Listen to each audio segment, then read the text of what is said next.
We're joined here by Charles Duncan, who is the Executive Vice President and Chief Strategic Officer of WestJet. Hello, Charles. Thank you for joining us. Hey, thanks for having me. So later today, you will be hosting a WestJet guest session at the conference. So can you please provide a brief overview of what the main points that you will be covering? Yeah, I think this has been about a year in the making. My colleague Stephen Greenway was speaking here in Las Vegas a year ago about Swoop and the start there, and that led to the talk of transformation and whatnot. And when you look back at WestJet's experience, we're a 23-year-old airline, but we have been through a lot of transformation, and we are not the airline today that we were when we started out 23 years ago. And so really the thinking is we're going to share that story with the audience here and where we are on our path to transformation. It's really quite, I think, a really remarkable story.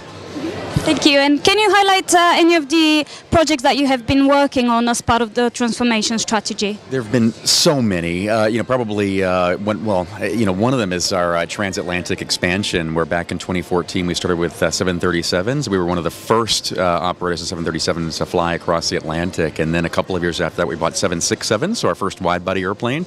And then earlier this year we bought 787s, and we have a world-class product. We're flying from Calgary to 3 cities in Europe, and I'll talk about the evolution in that strategy and how those routes are performing and what that bodes for the future, as well. So that's one example along many where we're really not the same airline we were in 1996 when we started out.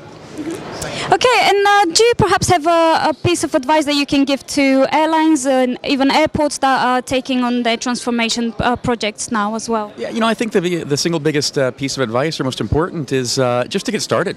Right, I think that what we're fighting, have been fighting within WestJet, is just this mindset around not being complacent. So we can't just rest on the success of our past. We have to be continually challenging ourselves and our teams to do better, and maybe even a sense of paranoia that if we just continue doing what we've always done, we're going to be extinct, at some point. And so we need to begin, and the sooner you begin, the earlier you can kind of begin reaping those rewards. So that's really the most big. Okay, and looking ahead, I just wanted to kind of wrap it up nicely. What do you predict would be the leading technologies in the next 1-2 years that would really transform the passenger experience? Looking around the hall here today, it's really been quite interesting. There's a lot around baggage. So RFID, better bag tags, and then a lot around biometrics and facilitating the traveler journey, from home to destination and through all the different touch points of the airport, and that's actually quite exciting. And I think it's here. It's very palpable,